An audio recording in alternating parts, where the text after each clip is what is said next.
우리가 성경 말씀을 거룩할 성자 글경자, 거룩한 글이 하나님의 말씀인데, 이 하나님의 말씀은 살아있는 성경 말씀이라 했습니다. 성경 말씀은 구약과 신약으로 이루어져 있습니다. 구약은 행위 계약이고 신약은 은혜 계약입니다. 우리가 이 구약 성경을 중심으로 예수 그리스도를 메시아로 보내시겠다, 창세기 3장 15절이 원시복음으로 예수님을 보내시겠다는 최초의 약속입니다. 이 약속을 시작으로 구약에서는 456차례 메시아를 보내주겠다, 너희가 범죄해서 이 몸을 가지고는 구원받을 수 없고 천국 올 수 없으니 메시아를 보내주겠다, 이게 456차례 나와 있는데, 이제 오신 메시아가 하늘로 다시 가셔서 처소를 예비하고, 처소를 예비하면 다시 와서 너희를 내게로 영접하여 나 있는 곳에 너희도 있게 하겠다. 예수님의 재림에 대한 약속이 1516번, 그러니까 우리가 이 초림에 대한 약속보다는 3배 이상 더 많이 재림에 대한 약속이 성경에 기록이 되어 있습니다.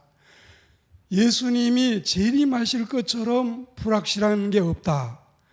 믿음이 없는 사람들은 이렇게 생각하실지 모르지만 예수 그리스도의 재림만큼 확실한 일은 이 지상에 없다.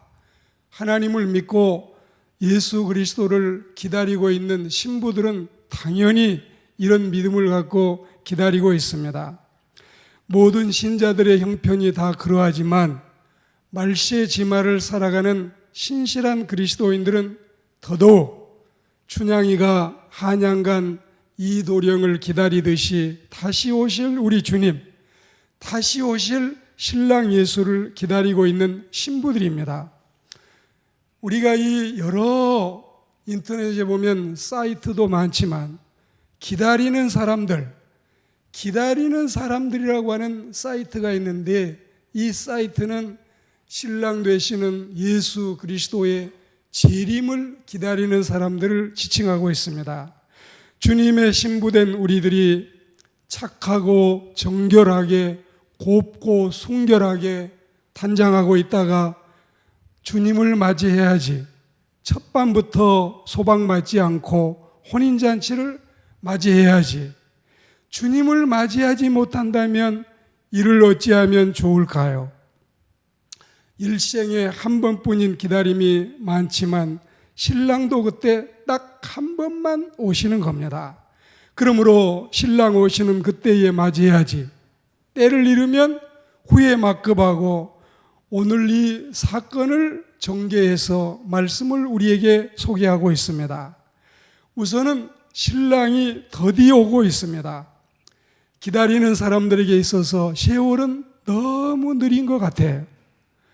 세월아 구보로, 청춘아 원위치, 이거는 군대 3년을 지내는 젊은 병사들이 무던히도 군대 생활을 힘들어하면서 제대 날짜만, 휴가 날짜만 기다리는 군인들이 세월은 구보로 가라, 청춘은 원위치하고 있어라, 내가 3년을 마치고 다시 돌아가도 여전히 내 청춘은 그대로 날 기다리고 있어라, 이런 생각으로 청년들은 3년을 지내는 사람도 있습니다. 그렇게 하자면은 점점 더 시간은 길어지고 멀어집니다. 군대 생활을 이제 다 마치고 한 달이 남아있다, 이러면 제대 말년이라 해서 이 자기 졸병을 시켜가지고 카렌다에 하루하루 숫자를 지우면서 오늘 29일, 내일은 이제 28일 이러면서 기다리고 있는 사병들은 사실 그 30일이 3년 같은, 옛날 어른들의 말에 보면 일각이 여삼추라, 일각이라고 하는 건 15분을 이야기하는데 15분이 가을 3개 지나가는 것 같다. 우리는 준비하고 있는 사람들은 그렇게 재촉하지도 않지만 준비하지 못한 사람들이 주님의 재림이 너무나 이렇게 늦거나 또 너무 빠르다고 생각하는 경향이 많이 있습니다. 신부가 면사포를 쓰고 신랑 품에 안겨서 시집갈 날만을 손꼽아 기다리다 보면 사실 세월은 너무도 여유를 부리는 것 같습니다. 이와 같은 맥락에서 보면 2000년 전부터 오시리라고 하신 신랑 예수님은 사실 걸음걸이가 너무 더딘 것 같이 생각이 될 때도 있습니다.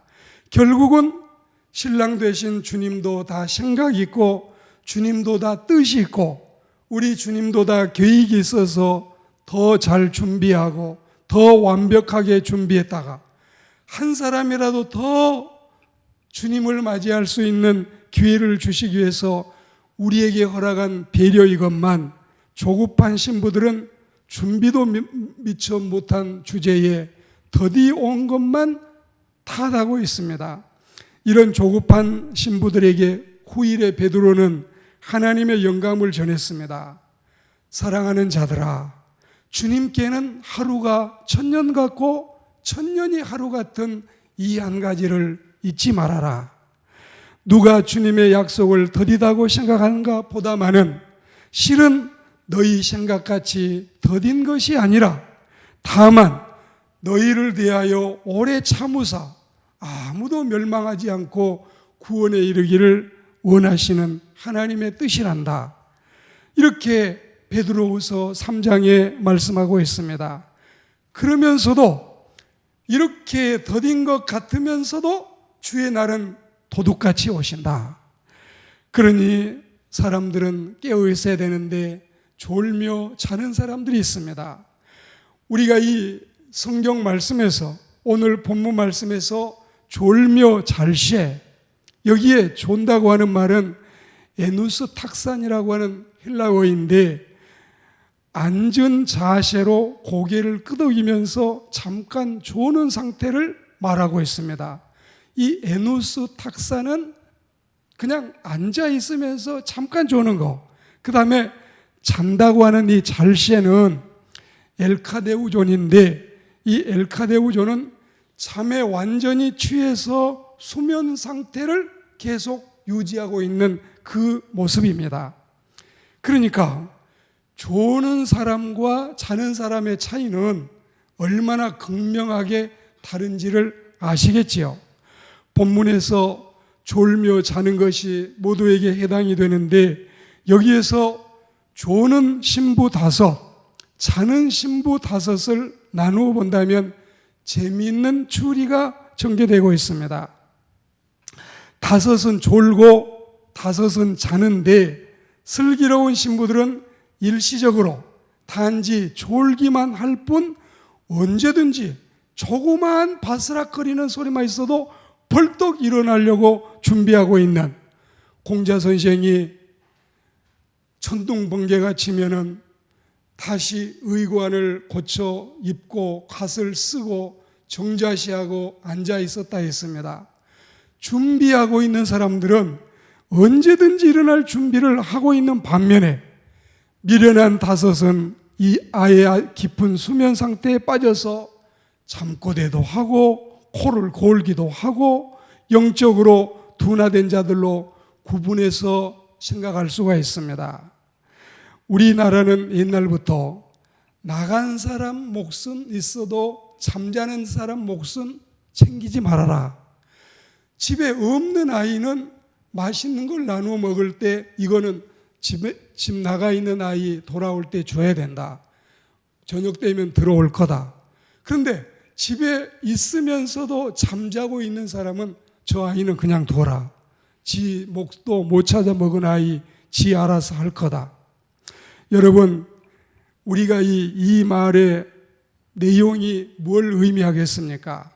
우리는 세상을 살면서 신랑을 기다리는 신부로서의 과정이 중요하고, 그래서 우리는 하나님께서 명사보다 부사를 더 좋아하신다. 유대인의 탈무드에서 이런 이야기가 있다니까요. 하나님은 명사보다 부사를 더 좋아하신다. 어떤 일의 결말보다는 일의 과정을 귀히 여기시는 하나님을 소개하는 대목이 아니겠느냐, 이런 생각을 합니다. 신랑은 드디어 옵니다. 사람들은 졸며 잡니다. 드디어 밤중에 신랑이 오셨습니다. 신랑이 오기 전에는 좀채로 분간하기가 쉽지 않은 일이었는데, 신랑이 오고 보니 미련한 처녀인지 슬기로운 처녀인지가 금방 식별이 됐습니다. 더 늦어지리라던 신랑, 더 지체하리라던 신랑, 그리고 오지 않을 것 같던 신랑은 드디어 왔습니다. 그리고 신랑이 왕림하신 그 시간은 밤중이었습니다. 밤의 장막을 깨고 천지를 진동시키는 행차 소리가 요란했습니다. 신랑 납시오, 신부 나오소. 우리가 함을 파는 사람들의 이 고함 소리를 여러분이 이 시간에 기억을 해 보시기 바랍니다. 신부 어디 있어? 신랑 여기 왔어. 우리는 이 사실들을 염두하면서 예수님의 재림에 대해서 제가 쓴 시를 한 대목 여러분에게 소개하겠습니다. 신랑 예수 납시 온다. 밤의 장막 걷어차고 행차 소리 요란하다.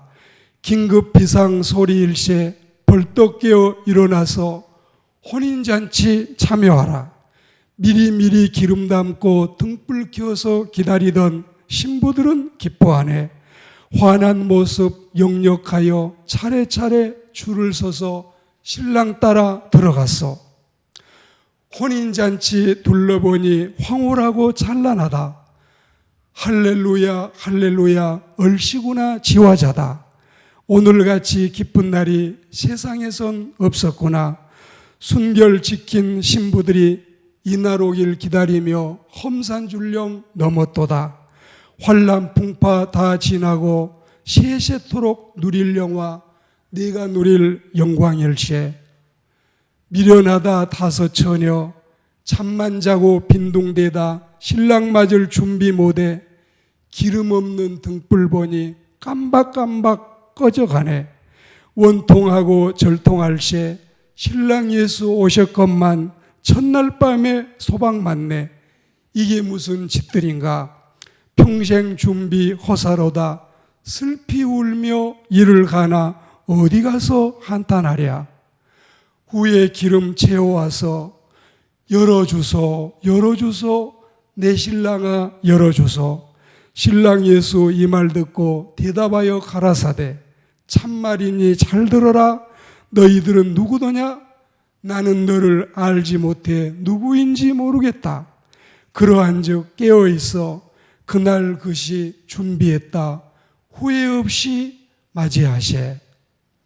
우리 주님이 다시 오실 때 의자 밑으로 숨지 마시고 후회 없이 맞이하는 그리스도인들이 되기를 주의 이름으로 권면합니다. 세상을 살면서 가장 어려운 게 기다림입니다. 기다림같이 어려운 게 없습니다.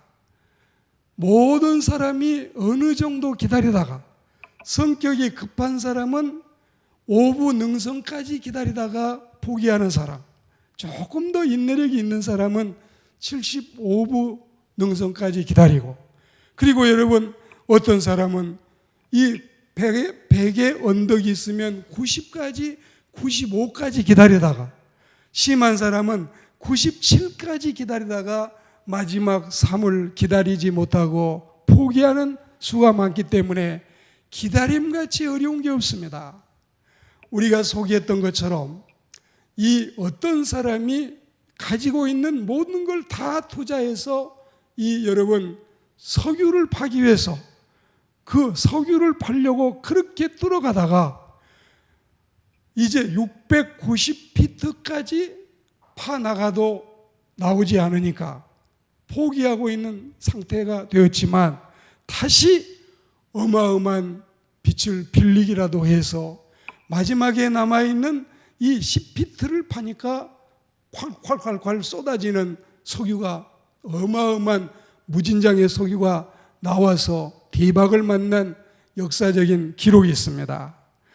깨어서 기도하고, 깨어서 말씀 읽고, 깨어서 전도하고, 깨어서 봉사하고, 깨어서 기다리는 신부가 돼야 밤중에 오시는 신랑을 맞이할 수 있음을 믿습니다.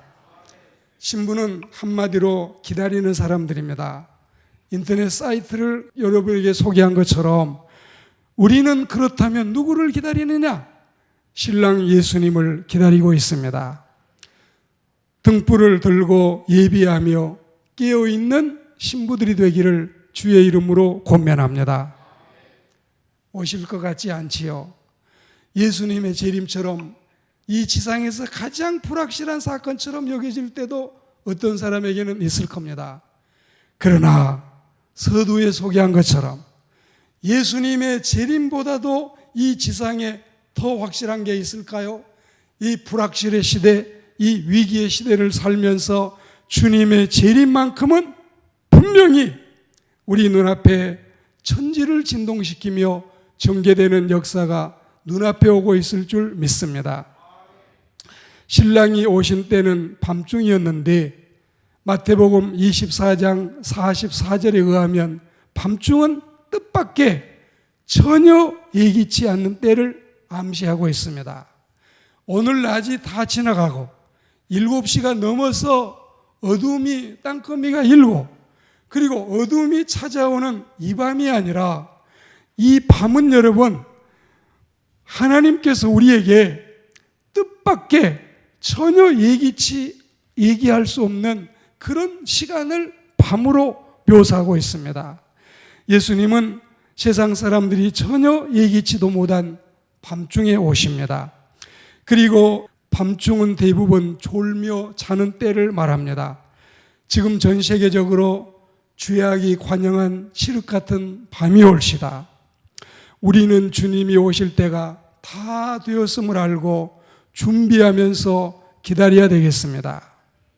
기름을 가득 채우면 성령 충만한 상태를 의미하고 등불을 밝혔다고 하는 사실은 믿음이 충만하고 독실해서 신랑 예수님을 평소에 기다리는 자세를 의미하고 있습니다. 그러할 때 재림의 주님을 맞이할 수 있습니다. 금년 가을에 오시든지 3년 후 새봄에 오시든지 6년 후 여름에 오시든지 더 시간이 지체되든지 언제 오셔도 우리는 주님을 맞이할 준비만 하고 있으면 아무도 탓할 사람은 없을 줄로 압니다. 뜨개질도 하셔요. 신랑 베개도 만드셔요. 혼수도 장만하셔요. 예물도 준비하셔요. 결혼을 기다리면서 우리는 늘 이렇게 준비하고 있는 옛날 누님들을 수없이 보아왔습니다. 신부처럼 전도도 하시고 기도도 하시고 성경도 보시고 찬송도 하시고 충성하시고 봉사하시면서 다시 오시는 신랑을 맞이하는 깨어있는 그리스도인들, 저와 여러분 우리 모두가 다 되기를 주의 이름으로